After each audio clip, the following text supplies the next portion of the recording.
Welcome to Man Does Tech, where I solve the problems you didn't even know you had. You begin by enabling NFC in settings and unlocking the device. This immediately allows tag detection.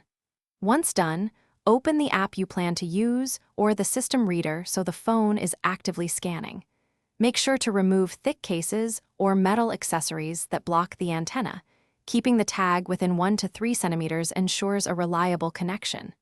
You'll feel, hear, or see a prompt when the phone recognizes the tag tap through any permission dialogues before moving to the next step. You position the tag near the phone's NFC antenna, usually on the back near the camera or center, and hold it steady. Once aligned, maintain contact until you hear a confirmation tone or feel a vibration. That feedback tells you the devices have established a session.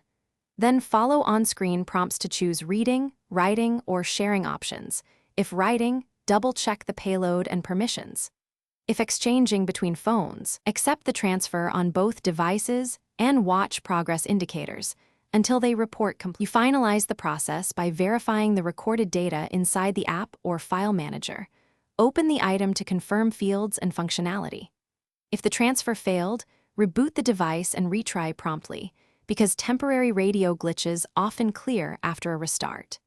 Make sure to test with a different tag or another phone to determine whether the original tag or your phone's antenna is at fault. If problems persist, check for system updates and disable battery saver modes, which can limit NFC power and scanning reliability. Thanks for watching. If you found this helpful, don't forget to like and subscribe.